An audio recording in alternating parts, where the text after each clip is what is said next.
television show invites you to speak live with Piscataway's Mayor Brian Waller and his guests on the first Monday of each month. To speak with the mayor, call 562-2305.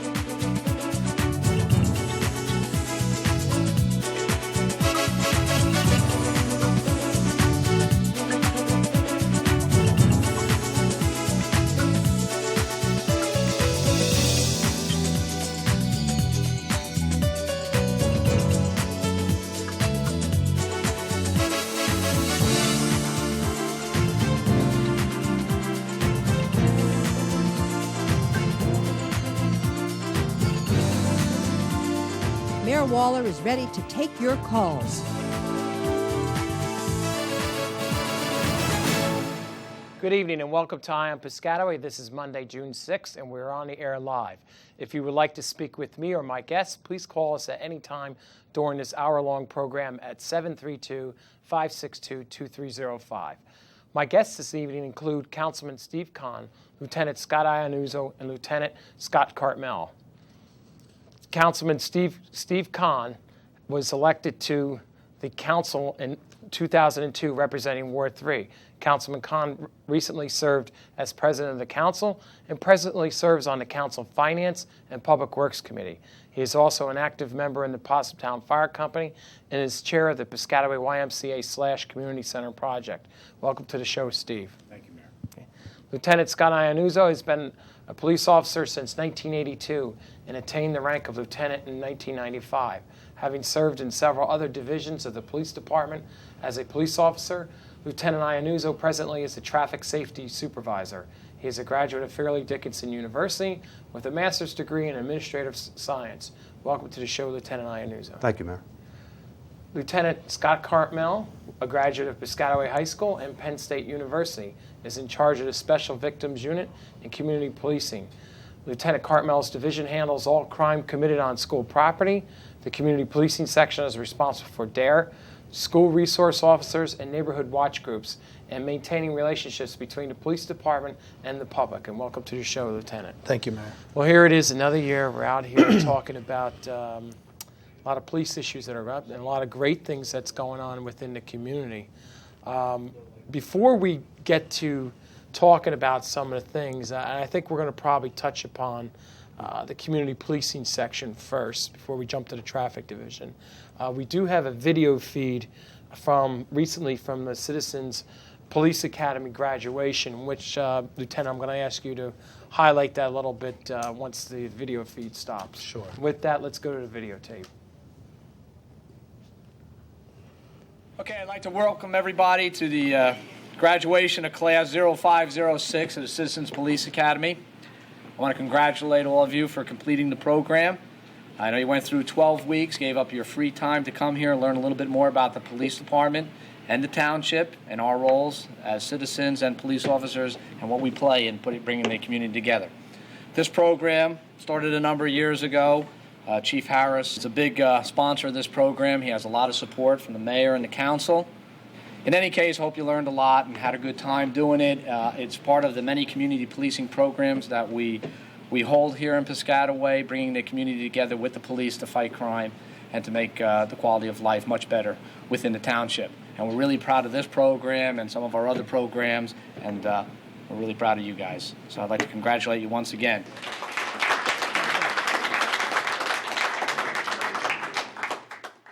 And that was obviously Captain Ivone down there at the graduation ceremony, which was held down at the Piscataway Senior Center. Wonderful event. And Lieutenant, you might want to talk about the Citizens Police Academy. The Citizens Academy is one of the two, what I would call major programs that we run out of community policing that involve a segment of the community. We take roughly, on average, about 15 citizens a year from the town. They go through an application process. They want to get involved with us, and they spend 12 Thursday nights in a row with us from roughly late February through the middle of May. And each week we highlight something different within the police department and police work. For example, one week we'll have the detective supervisors from the different sections come in and speak to them. They seem to particularly enjoy when the vice sergeant came in and Sure, they got to handle some narcotics that they normally wouldn't be able to do legally anyway. Our emergency services unit will give a demonstration. We take them down to the police academy in Middlesex County, and they do FATS training, which is simulated firearms training. They seem to really enjoy that. So they get to spend the 12 weeks with us, and each week, like I said, they learn a different aspect. It gives us a chance to get involved with the community more, and it gives the community a little bit of a chance to come and see what we do. And with that, the number is 732-562-2230. My guest this evening is Councilman Steve Kahn, Lieutenant Cartmel, and obviously Lieutenant Iannuzzo. How many classes now have graduated out of it? Is it 5 or 6? That was our sixth one. Sixth class. And roughly there's about 15 to 20. Yeah, we try to applicants. limit it. It's between 15 and 20. We try not to do more than that because then it limits the interaction that we can have with them. But on average, about 15, 16, 17. Now, I know one of our own council members, Councilman Euban, actually went through the thing right there. Yeah, he wears he likes the shirt. He looks good in Oh, the shirt. sure. That's like the status symbol in the town. There. Yeah. You got to once you graduate one of the. Well, they gave me. I spoke last year at the graduation, right. and they gave me one of the shirts, and it is a great shirt. I got to tell you, I like wearing the shirt. 100% cotton. How many other towns do something like community policing like that? There's not very many. We're one of the few in the area that does it. I mean, nationwide they do them, and I think it's a great way, for us to get involved with the community and for them to get to know us a little bit. Yeah. And with that, we're going to let the staff queue up some other tape. We have some tape from the DARE graduation over at St. Francis Cabrini, and then when we come back, we're going to let Lieutenant Cartmel speak about the DARE program. With that, let's go to the videotape. About 32 years ago, I sat here as a 5th grader in this school. At that time, when we were going to school, and I'm sure several of the detectives will tell you, there was no such programs as DARE. We've come a long way, and that's a recognition of our fine police department under the leadership of Chief Harris and a lot of the officers involved. You have a very dedicated community policing section and officers here that not only just come through St. Francis Cabrini School, but through all the school systems, schools in the town. And the commitment by the council and myself for this program, we think it's paramount that you, as young adults, you're going to be young adults soon, that you know the dangers of drugs. Because you only need to have one mistake and you could conceivably have a problem for the rest of your life. And I know through the leadership of Principal McGovern and your teacher, Joanne Hurley, and also your parents and your siblings, that I know that you'll go on for the rest of your life remembering what you've learned in your course here today. And I'd like to congratulate each and every one of you. I look forward to maybe working with you in the future sometime. Who knows? Maybe at some point in time, maybe 30 years from now, maybe one of you in this room will be addressing a DARE class, future DARE class. So I'd like to congratulate you once again and have another erection. Let's give a round of applause to your teacher there. Come on. What's that right there? Come on, y'all. She sees you day in and day out, just like your parents. Come on. With that, thank you very much. And that was actually one of the, I make a mission there to make sure I show up at all the DARE graduation ceremonies. And I know there's Arbor, you have King Shore, and you have also St. Francis Cabrini, Our Lady of Fatima, and Seventh-day Adventists. And I believe just Timothy Christian, if I remember. I don't believe they took part in it. But in other words, you might want to explain how many officers are involved in the DARE program. What is the DARE program all about? Well, we have 2 officers full-time, Detective Hackler and Detective Laughlin, and it really does. It takes up, for them to do Arbor and Martin Luther King School, that takes up 2 full days a week for both of them. We also have a recent addition you saw in the videotape, Detective Lillevoix, who started handling some of the private schools for us. And they spend a considerable amount of time, depending on the schedule that they work out with the school. It can be anywhere from 12 to about 16 weeks that they're in that school, really 2 days a week. And again, it's another opportunity for us to get out and interact with the children. 5th grade's a good age because you can still mold them at that point, and they're still willing to learn and they're eager. I've gone into the schools and watched these guys teach, and they're fantastic with it, and the kids really seem to to react well and interact well with the police officers. I do know that they did give the police departments in the DARE locales an opportunity. Normally it was in 6 weeks. Of course, now it could be compressed into 8 weeks, I believe it is. You can compress it down. A lot of it has to do with how they work hand in hand with the schools, and it's tough with the scheduling, and then you run into snow days, and so sometimes it gets extended out. But they can do it down into that if needed, yes. But then I know, Councilman, you've been involved. I know your own kids going through the DARE program too. Yeah, they had they liked it a lot. It's a really good program. They learn a lot. They had a Sure. lot of fun, and I think the point you make is it's another opportunity for the police to learn from the children, and the children to learn from the police, and that type of interaction is something that I believe makes a police department really work well. I enjoy going out because it's funny to hear what some of the kids, what they have to say. We enjoy doing it. Now, neighborhood watch groups. You want to touch on that for a couple seconds? Sure. We currently have 9 now, and they're throughout the town, different areas. Some have slowed up. Again, a community policing section will get involved with them. They'll go out. They'll do anything from crime surveys to helping them with problems in their neighborhoods. Bringing things to attention. We'll attend their usually their quarterly meetings and assist them with anything that they need. Cops in Shop. Do you want to highlight what that's about? Sure. Most people don't know what that is. That's a program we have. It's paid for with grant money.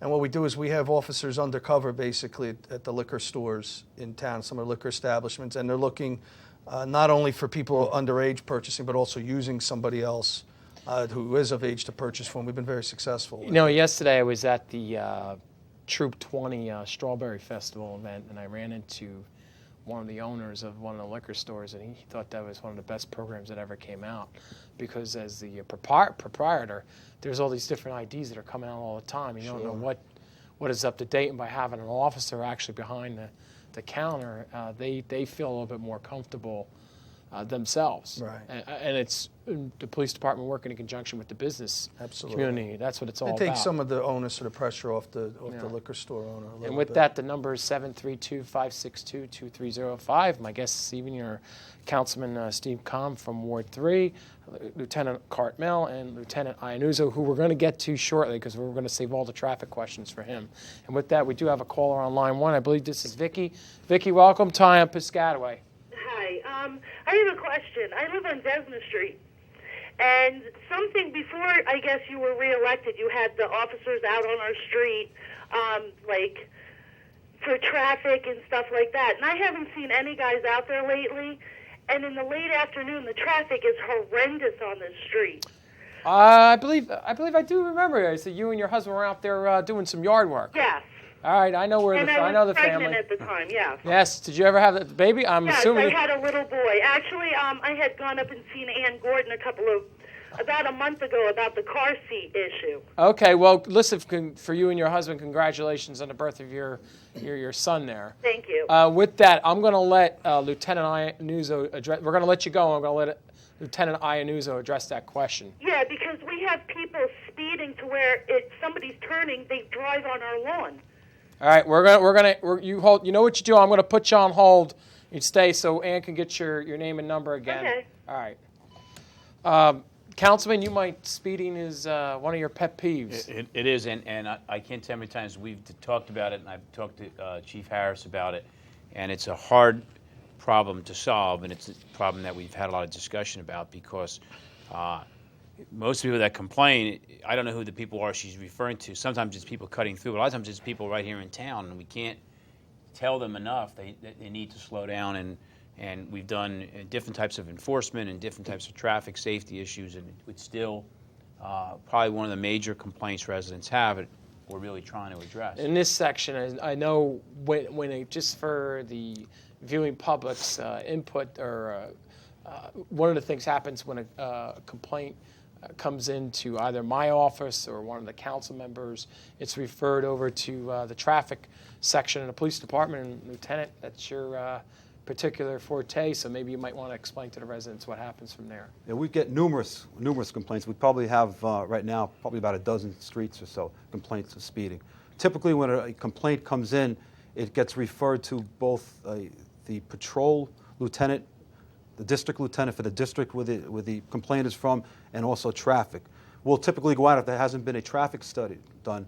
we'll put a traffic counter down to find out, number one, if there is a problem, and number two, what is the worst time? Is it morning rush, afternoon rush? So we can best allocate our manpower. Then we put out an enforcement request. It'll go in the daily bulletin.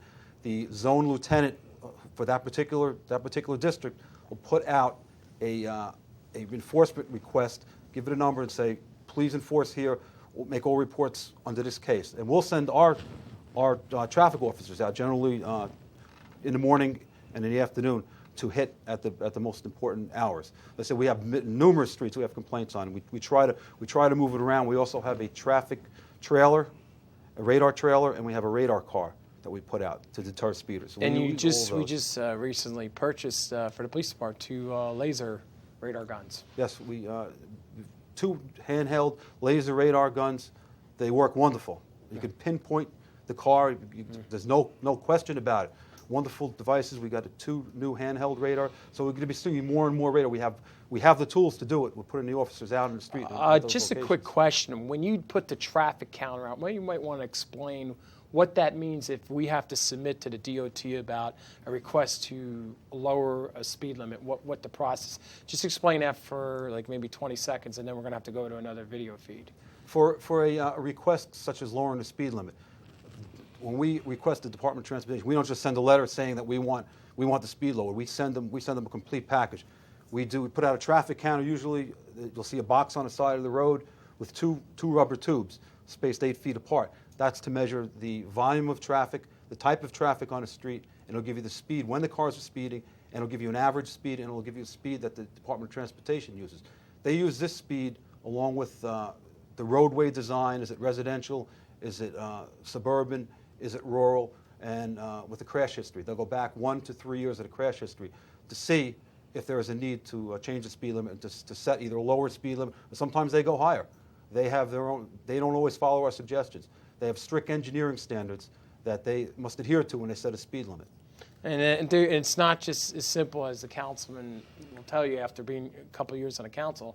Ultimately, at the end of the day, it's the Department of Transportation has to sign off on anything that we do. Right. Yeah, there's a number of streets that we sought to lower the speed limit, and we were successful in lowering it, but where we were looking to lower it 10 miles, the state would only let us lower it 5 miles an hour, which is frustrating for us as a local government because we only partially achieved what we wanted to. That was And like with- South Randolphville Road. Yes, That's a and good with that, the number is 732-562-2305. My guest is even Councilman Steve Kahn, Lieutenant Cartmel, and Lieutenant Iannuzzo. And with that, we're going to go to some video feed from the Memorial Day ceremony at the park, and I believe over at during the parade. So, and then we'll come back and talk more about the police department. The 30th of May, 1868 is designed for the purpose of strewing with flowers of otherwise decorating the graves of comrades who died in defense of their country during the late rebellion, and whose bodies now lie in almost every city, village, and hamlet, churchyard in the land. As long as 2 comrades survive, so long will the veterans of foreign wars of the United States render tribute to our heroic dead.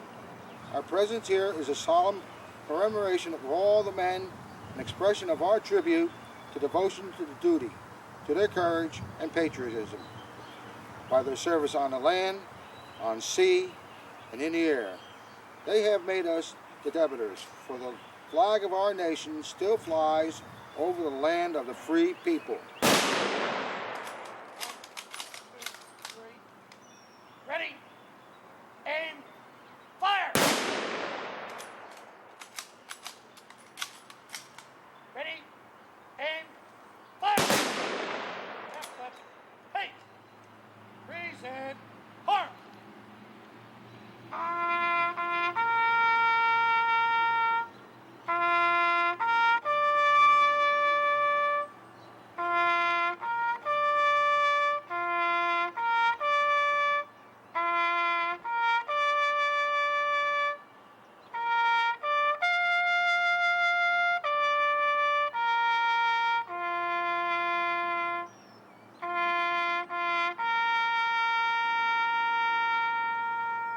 This concludes our services here.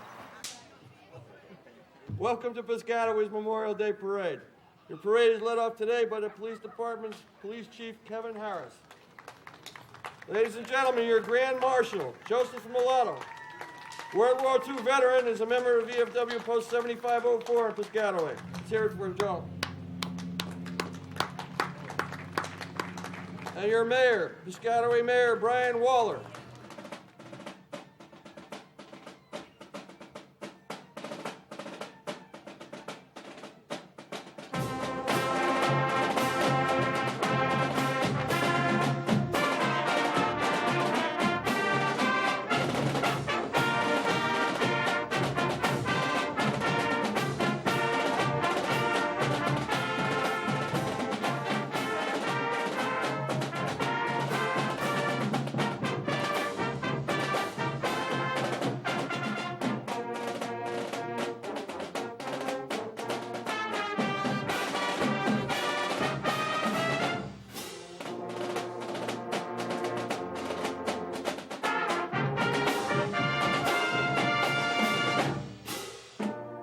It's an honor and a privilege for me, not only as mayor, but as a private citizen, to be present this evening as we honor our firefighters and rescue personnel at this memorial service. It's important that not only on this special occasion, but throughout the year, we remember and honor the courage and unselfish service that our fallen firefighters gave to their community and to their fellow citizens. When our country, large cities, and small hamlets need emergency services, we have come to depend upon the fact that we know for certain that our firefighters will immediately respond. And while terrorists attacked the Trade Center in September 11th of 2001, claiming 343 fire personnel, the largest worst single incident of loss of firefighters in the history, firefighters to this day are still losing their lives each and every year. We will never be able to sufficiently thank and honor those who gave the ultimate sacrifice to their community and their state and their nation. We must, however, never forget them. Each day we are grateful for the extraordinary service that our own firefighters from Arbor Hose, Holmes Marshall, Newmarket, North Stoughton, Possumtown, and River Road give to the town of Piscataway. On this day in particular, it is an honor to acknowledge, appreciate, and to thank all those men and women as they carry on a tradition of outstanding service to all the citizens of our community. And with that, I'd like to wish them God bless each and every one of them. And with that, that was a wonderful Memorial Day weekend, starting off with the Firemen's Memorial Service and working our way up to the American Legion and the VFW posts, respectively sponsoring our annual Memorial Day Parade. And with that, we're going to talk a few minutes about traffic intersection. Some people suggest that, I know Councilman Khan, I know one of your things you've been working with Councilman Euban in regards to the intersection of Possumtown Road and First Avenue. Yeah.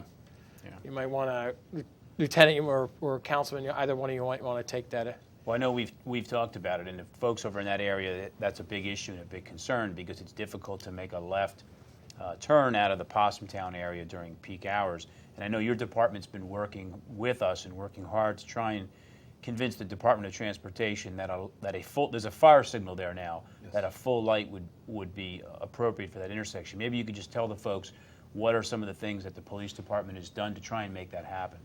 We, several months ago, we applied initially to the Department of Transportation to have a traffic light up there. With that, we did a traffic count for some of the intersections. We just recently completed all 4 legs of the intersection traffic count. We did a motor vehicle accident survey. Went back 3 years, all accidents, did a report up, sent that to the Department of Transportation. We also had we had 2 officers sit out there and actually count the turning cars. We did a hand count. We have even videotaped the intersection at rush hour. All that's been turned over to Department of Transportation. They take usually about a year for their investigations. Sometimes you get lucky, it's 6 months, but sometimes it's a year and a half. We average about a year for their investigation. I did recently send them a letter to remind them, to find out about their status. I'm waiting for a response on that. That sounds like more than we do for most of the applications for a traffic light or a change. I mean, it sounds like the police department did a lot more work on that intersection. Am I correct in that? Yes, with traffic signals, to get the approval from the Department of Transportation, there's several warrants that have to be met. Most of them are very technical, but they're very strict. a traffic signal is very difficult to get installed. A speed limit is somewhat easier. Stop sign is kind of moderate, but to get a traffic signal in, it takes a lot. It takes an exhaustive study. So we've spent a lot of hours in it. We've given them all the data that we could get. So we're just waiting for them to come back with hopefully approval. Is there anything else we need? I know it's a county road. Do we need any input from the county, or do we have that already? The Possum Town Road, I think Yeah. basically the town is giving Township. everything over. Yes. Now, a question just for the viewers, or I should say an answer, and that goes, we have to petition the DOT, whether it's for a stop sign or, raise and lower speed. It's not just traffic intersections. So pretty much we're captive from whatever the Department of Transportation says is allowable. So we just can't raise and lower or put a stop sign here, a curb sign here. Because our sign group out of the Department of Public Works could easily go out and do that, but it wouldn't be legitimate. So How many times have we told members of the public that, and they've insisted that we could just go do it if we wanted to? We could put a traffic light, on every intersection if we wanted, and we can't seem to convince them that the law doesn't let us do that. No. It would be easy if we could. There's a lot of things we want to do. Yeah. Again, we're bound by the very strict rules of the Department of Transportation. I mean, to some degree, it makes sense. If you let every one of the 500 and some odd towns in New Jersey do whatever they want, the rules would be inconsistent. You'd have 10-mile-an-hour zones. It would be crazy. So Right. the rules are, I guess, there for everybody, but it's a frustrating, long process. Yes, it is. Very long. well, there is one I do know the county's out to bid on the Mettler's Lane, South Randolphville Road improvement intersection there. So hopefully, if the bids come back good and they're able to award, they'll be under construction share. That would be a major traffic flow improvement in the town at that intersection. So with that, I am going to move to the monthly announcements. And for this month, a new computer-based catalog system will be installed at the Piscataway Public Library at the end of June. It will provide the library with one-stop access to information and resources. Customer accounts will carry over with no need for new library cards. Aerobics classes will be held the month of June at the Westergaard Library, Wednesdays from 10 a.m. to 10:45 a.m. ESL conversation classes will be held on Tuesdays beginning at the JFK Library from 6:30 p.m. to 8 p.m. Call 732-463-1633 or stop by to register. Please visit the Municipal Building at 455 Hose Lane, Monday through Friday, 8:30 a.m. to 4:30 p.m. to see many types of artwork hanging in the Municipal Gallery. These are work of artists who are chosen to participate in the annual Jewelry Art Show sponsored by the Cultural Arts Commission.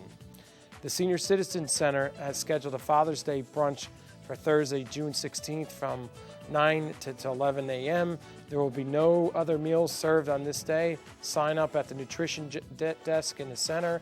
There will also be 2 new computer classes for beginners to be held in the center. One starts on Wednesday, the 22nd of June, at 8 to 10 a.m., and the other one Monday, the 27th, from 8 to 9 a.m. Class size is limited to 8 people. Sign up at the registration desk in the center. A reminder to residents, the township does not pick up grass or strongly advocates Middlesex County Cut It and Leave It program. Brush, logs, and limbs brought to the recycling trash center or picked up by the appointment cannot be more than 4 inches in diameter. The county state permit does not allow for anything larger to be brought to their site. Registration for the library's children's and young adult summer reading clubs begin on the 21st and continues through the summer months. Children from birth through grade 6, teens in grades 7 and 12 may sign up at any library location at Kennedy, Westergaard, or on the bookmobile. Arbor Rescue Squad has scheduled a spaghetti dinner for Saturday, the 25th of June from 5 to 8 p.m. at the Arbor Hose Fire Company at 1790 West 7th Street. Donations, adults $7, seniors and children $5. The Recreation Department supervised drop-in playground program starts Tuesday, July 5th and continues through Friday, August 12th. Only children entering kindergarten in September 05, as well as elementary and middle school age children are eligible. Parents or guardians are reminded that this program is not a daycare center. For additional details, as well as park locations and hours of operation, call 732-562-2382. Mark your calendar, Sunday, July 10th. The Cultural Arts Commission has scheduled their annual concert in the park. The park is Possum Town Park. The time is 4 p.m. And returning by popular demand is Hunter Hayes, who will entertain with his smooth, upbeat vocals and bring a blanket or a picnic and enjoy the concert. And I hear that Councilman Khan and his guitar might be down there. All township offices will be closed on Monday, July 4th. And last but not least, be sure to join your friends and neighbors at Piscataway's annual 4th of July celebration down at the Piscataway High School football stadium beginning at 7 p.m. Festivities will include food, music, clowns, kiddie rides, and an antique car show. There will be a dazzling fireworks display beginning around 9 p.m.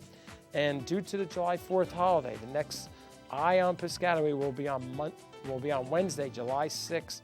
This June program will be rebroadcast on Mondays at 8 p.m., Fridays and Sundays at 7 p.m. And that concludes our monthly announcements. We do have some other items that we can show, videotape. Obviously, May was a very busy month in the town. We might want to go to the videotape at this point of the Centennial Avenue reconstruction project and paving. Okay. With that, during this program, as you can see out here, this was a very long, involved project. I know the councilman here knows about it. It was an inconvenience for almost a year. A lot of the problems we were having on the road was relocating a lot of the underground utilities that are in the center island and on the right-of-way off to the side of the road. But it was just finished up recently, and we're going to have a little ribbon cutting thing. I've been told by a number of people, and I've seen myself, that the traffic is flowing through there a lot better since that all 4 lanes are opened up there. It's amazing what that has finished up, and there's a finished look of the roadway there. And we do have some other additional clips there I believe, for the actual ribbon cutting ceremony. Today's a great day in Piscataway's history. From 1960 forward, this town has had as its goal the completion of Centennial Avenue. And I'm happy to say, under the tenure of Mayor Waller and this fine council, we are now completing the goal of 45 years. And that was to have a 4-lane roadway parallel to Route 287 so that we wouldn't have traffic issues related to our industrial traffic. A lot of the accolades go to Henry Zanetti, who was our township engineer over many of those years, who planned for the roadway. And as individual mayors came forward, Mayor Ted Light, who was mayor for more than 20 years, I had a little piece of Centennial Avenue, and Mayor Waller is now completing the task. We now have a road system that really works. Unlike a lot of the towns in central New Jersey where it's hard to move traffic, in Piscataway our industrial traffic moves well, and the 20% of the land area that we zoned along 287 for industrial uses, and which provides more than half of the taxes for the town, 45,000 jobs. When our workers come to work and go home at night, they don't go through our residential neighborhoods, thanks to Centennial Avenue, and thanks to the leadership that we've had over the years. With that note, everybody grab a little piece of the ribbon, All right, okay. And let's do the ribbon cutting. All right. You know, it's amazing. After 40-plus years of waiting to see that road vid, it comes down to a small ribbon cutting there. It was early in the morning. I know, but you know, it's kind of interesting. And I know Lieutenant Cartmel can speak to, since you grew up in town. I mean, it's been done piecemeal for over the years as we were all growing up in town. And now that segment is finished out, now we're going to go back in from the River Road section all the way to start remilling and paving eventually in there. But that is a tremendous impact on the town that road had brought, and the foresight of Henry Zanetti, the former municipal engineer for the town. Yeah, we also have that key traffic light that's up. That was a bad intersection at Corporate Place. So it was a bad accident there a year ago. And if I am correct, Mayor, I think the town was able to get the businesses located in Corporate Place to pay for, if not all of that signal, a good portion of that traffic signal. Actually, the whole 100% of that signal was paid through the corporation. Probably saved the town a couple $100,000. Not only that, and late at night, I know we had a lot of special officers and police officers doing off-duty pay out there directing traffic. They're out there every night at It rush was hour, hazardous out there. It was just a question of time whether something might have happened out there. But as you just be patient, there will be more actual improvements in the roadway in the near future out there. I think Senator Smith's comments were really well taken, is that the people had the forethought a long time ago to design a road like that with a tax base, a corporate tax base off that road away from residential areas. And now that it's a 2-lane road, it really does move in and out of there much better. It doesn't interfere with general residential traffic. I can remember when there was one traffic light That's right. on Old And, Centennial Avenue. Just for a lot of those history buffs here in town, and a lot of the old timers, and you remember that was called Zanetti's Follies back in the early 60s. And actually, he ended up going over to be the municipal engineer over in South Plainfield. And then what you see is a continuation of Hadley Road, the same identical thing, out to 287. So, which is a very instrumental. We'd like to thank Mr. Zanetti for his foresight. Who would have thought 45 years later? So, with that, let's go back, switch gears real fast, and go back towards. We have Youth Week coming up. You might want to touch upon that, Lieutenant. We're still accepting applications through the end of the week for our Youth Week program for this year. It's our latest edition. It begins Monday, July 11th, and this is we take kids in town that are going to be entering either 7th or 8th grade in the fall. So this year's current 6th and 7th graders. They spend an entire week with the police department, members of community policing section, members of the juvenile section, myself included. And these are kids that have an interest in law enforcement or looking possibly towards a career in law enforcement. Again, another week they get to spend a lot of time with us, get to know us. We bring in different officers with different specialties. I have an officer who's going to come down from New Jersey Transit to give a canine demonstration to them. We're taking them to the State Police headquarters this year for a tour of the State Police Trooper Museum. We do all kinds of different things. We have team activities with them, and the guys that get involved with this, we have a lot of fun with it. It's one of the most enjoyable things we do, I think. And it's I know last year when we had this program on, a couple of the students actually want to be in it again. Yeah. Limited capacity, one shot. We try not to take any repeat because we absolutely do. We get a lot of interest in it from the kids every year, so we try to open it up to new kids each year. My son did it 2 years ago, and he's still talking about it today. It had a big impact on him. You guys had to fly in with the helicopter last year for that? Last year they flew, and this year we had some difficulty with the helicopter last year because of we're sort of limited by the weather conditions and whether the state police are busy that day. So this year we discussed it. Instead of having a helicopter, we're going to take them down to the state police and tour the museum and get a look at their facilities down there.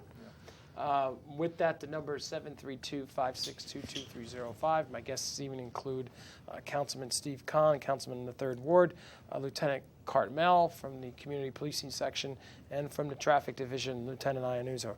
Lieutenant, you might want to discuss the Click It and Ticket program through the state funds, what that's all about. Yes, we recently, just this past Friday, finished up 2 weeks of enforcement called Click It or Ticket. It was 80 hours enforcement by our police department, overtime, paid for by grants from the federal and state government. The whole idea is to raise the seatbelt use. Roughly 78 to 80% in New Jersey. It's one of the best of the states. We want to raise it higher. We want to get it up at least 2 more percent, which may not sound like a lot, but every percent that's raised, X amount of lives are saved.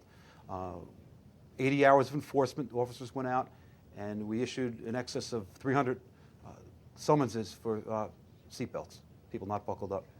It's amazing this day and age it's been going on for more than 15 years about people, why you should wear your seatbelt, and the statistics bear that out. And I know, Councilman, you as a volunteer fireman, unfortunately have to go to some accident scenes for extrication.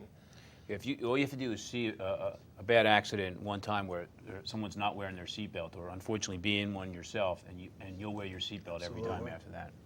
And fortunately now with the motor vehicles being designed, now they have the airbags, but the airbags don't save. We still need a restraint against you, and it just boggles my mind that people still don't buckle in. It only takes a second. It's a simple thing. It can save your life. Yeah. It's amazing how many actually don't buckle up. Yeah. And with that, we do have some more video here. As I said, it was a very busy month of May. We're going to go to a videotape that was recently had a demolition on one of the buildings next to Columbus Park by Newmarket Lake. So with that, we'll cue it up. This is the building next to the youth center over there by the Newmarket the dam. Ultimately, what the Township Council and myself would like to see happen is when we are able to build the community center, the youth center will be moved over there, and the building where the youth center currently is located will also be demolition. And what we would do is build an additional parking area along with a bluff with gazebos to overlook the lake and reclaim that whole area, build an additional path along there. The big thing now in a lot of parts of the country now, that cities and towns are reclaiming their best asset, which is 9 times out of 10 either a river or water or a section like that. This is actually part of demolition of the municipal swimming pool. I don't know if you've driven by it recently, that it's amazing how fast it can come down. Yeah. But this is also the first stage right here. Here again, we're doing the preparation work for the community center, doing the demolition, removing the old pool.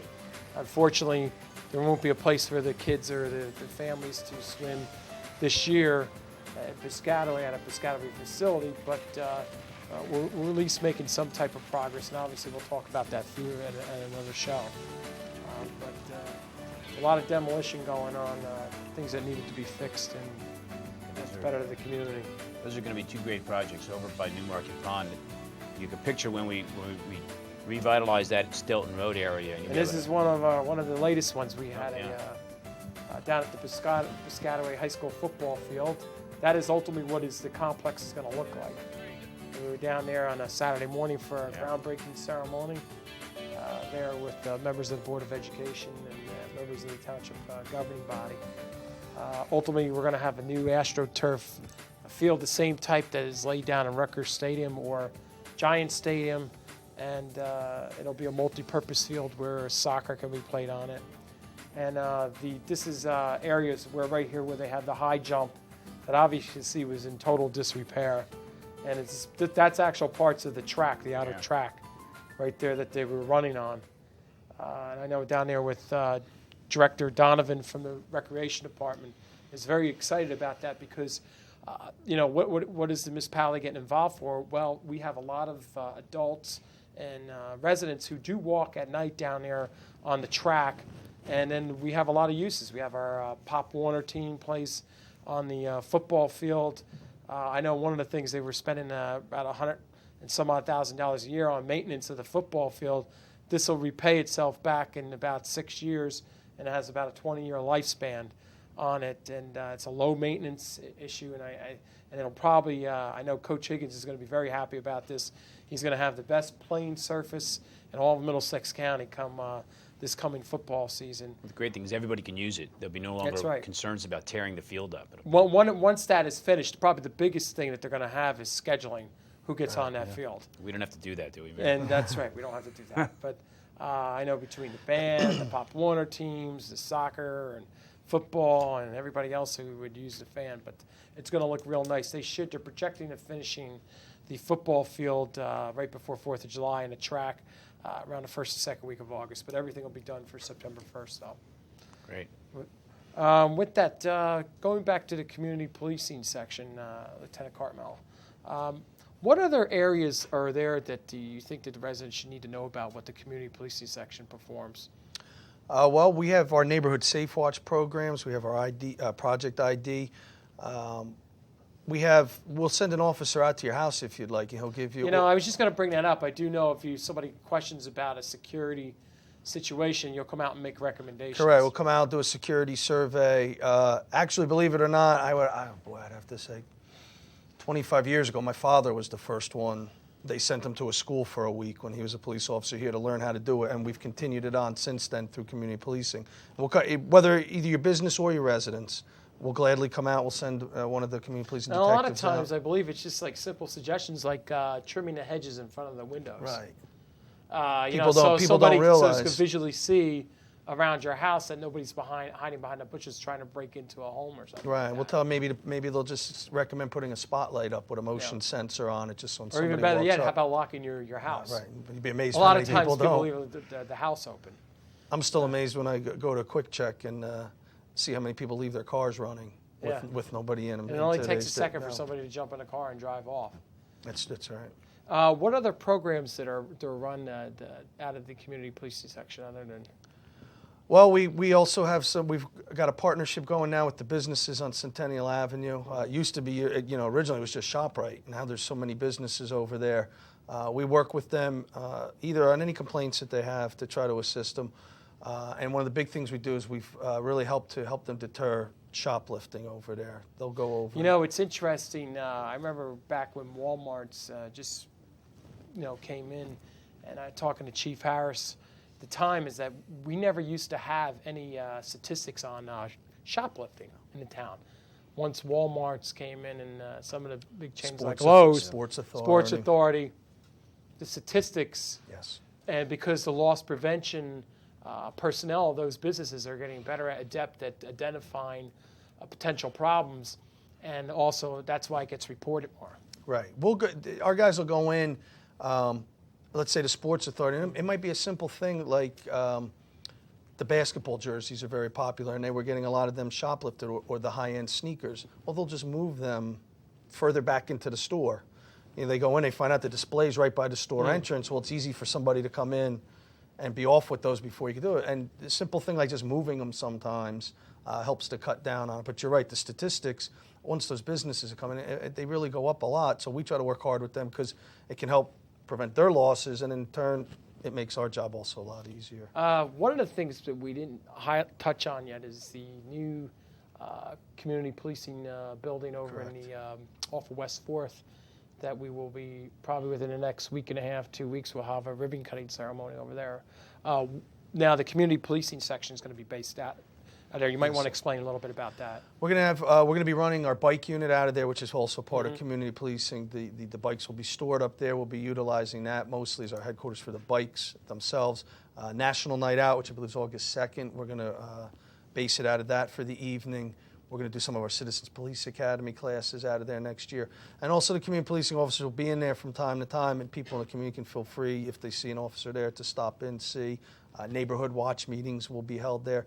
It's more, again, so it's just one more tool for us to get out into the community, get a little closer, let the community see us, get a little more comfortable with us and come see us and speak to us. I know after speaking, and I know Councilman Hardenberg's been actively pushing this. I know of some of the questions that the residents had in that section of Arbor about the distance between the police station over on Hose Lane versus over to the northern section of town. And I think I just want to clarify that for the residents. This will not be an area where if somebody's arrested and they're going to be held there. This is specifically for community policing purposes. This will be much more like an office. That's correct. It's not an actual police station. There will be a call box on the front of the building, so if someone has an immediate emergency, they can call the call box, which will be tied into police headquarters, but no, there will be no arrests. I know. I'd like to thank Senator Smith, Assemblyman Egan, and Chevacola for helping obtain the grant monies that we did to remediate the site. And Councilman, you might want to speak about that. It was an old gas station. It was an eyesore in that neighborhood for a long time, and I don't know if the town could have afforded on our own to clean it up, but we were able to get state money through our state legislators.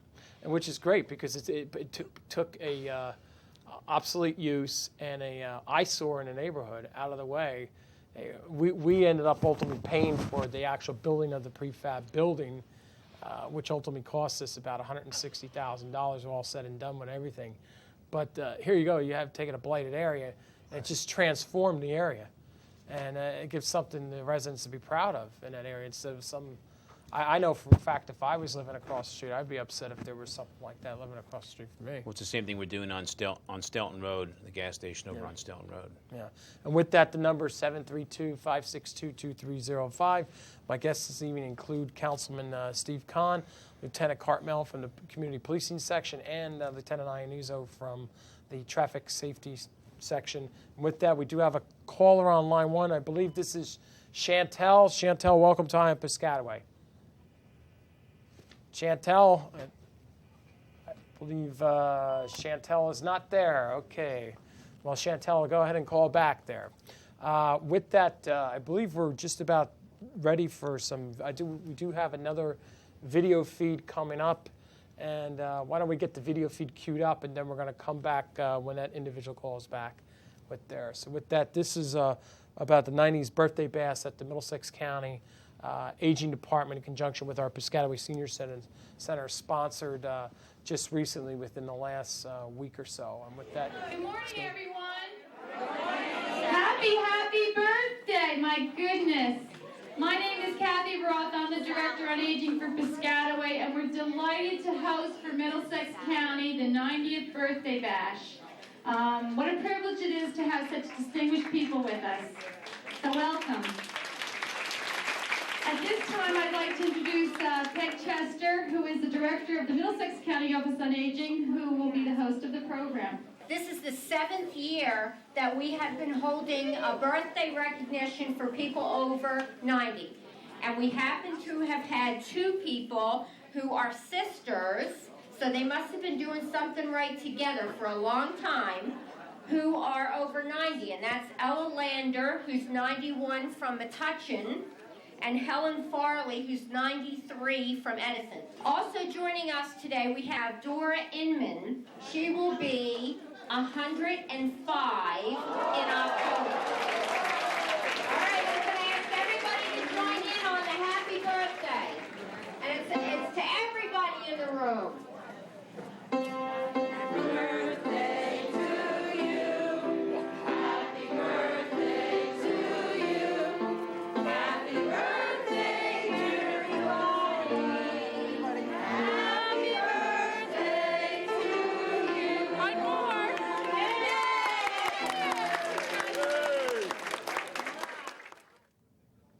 And with that, we're back again, and that was a wonderful event there.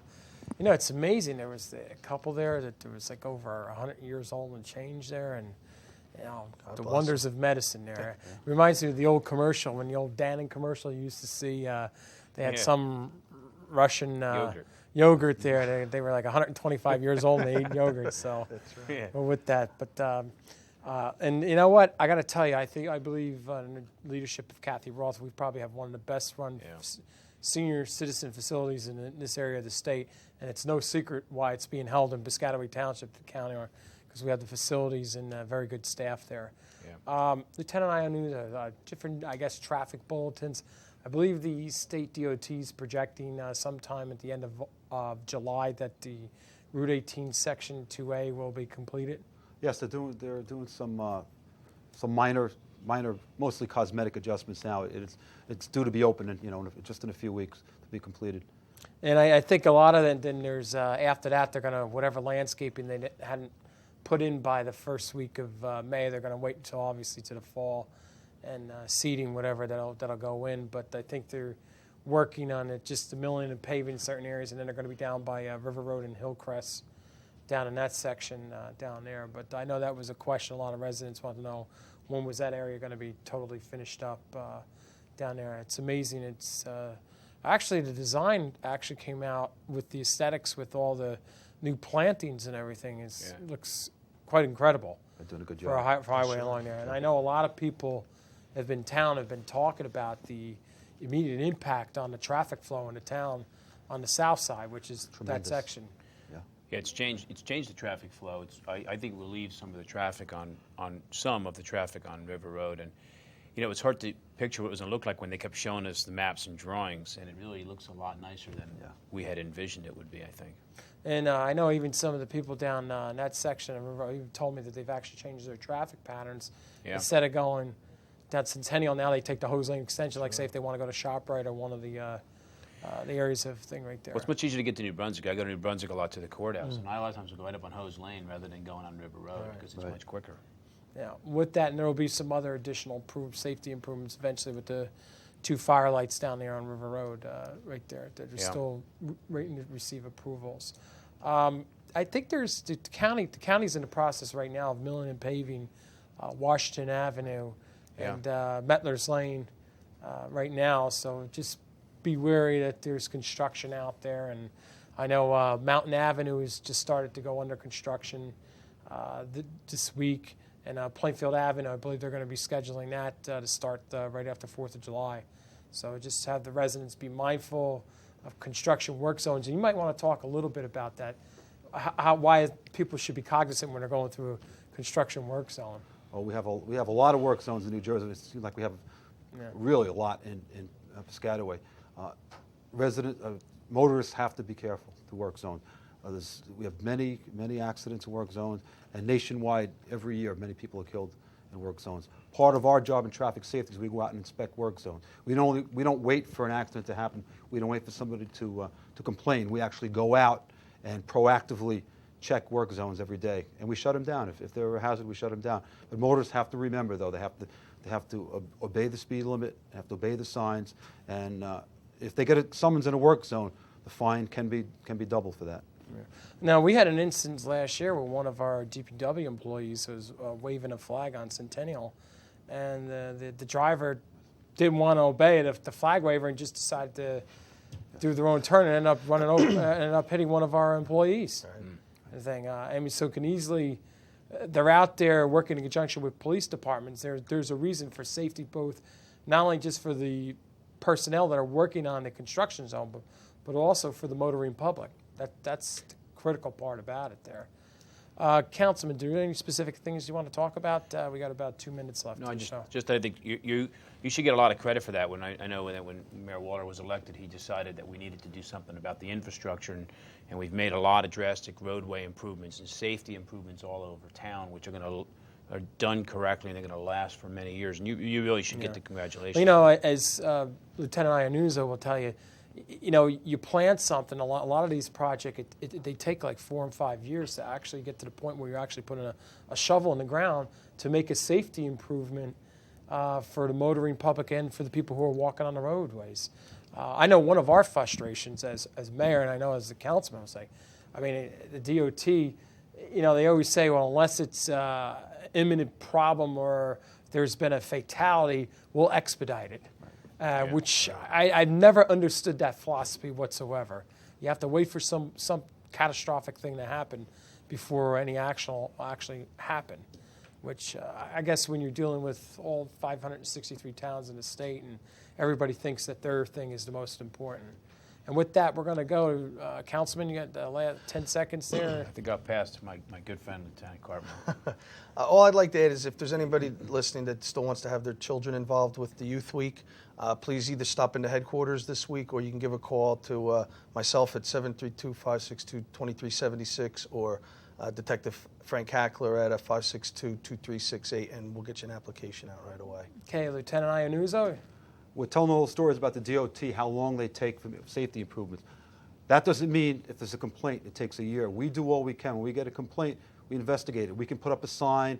We can paint the roadway. There's some things we can do right away. So if somebody has a complaint, somebody speeding, of a hazard on the street, you know, please call the police department, 562-1100. Lodge a complaint, and we'll definitely look into it. We'll do something about it. We won't wait a year for the Department of Transportation. We'll do all we can. Okay, and with that, I'd like to thank my guests for coming on the show this evening. Please remember the summer holiday season. Drive safely. Be cognizant of the children on the streets. And remember, please show up at this year's 4th of July celebration. It's going to be a spectacular fire show. We're going to rival the fireworks display in New York Harbor. That's a guarantee. So with that, be there. We look forward. Remember, it's at 9 o'clock at dusk, and there's things going on around 7 o'clock down there. With that, thank you, and we'll have a safe and cool summer.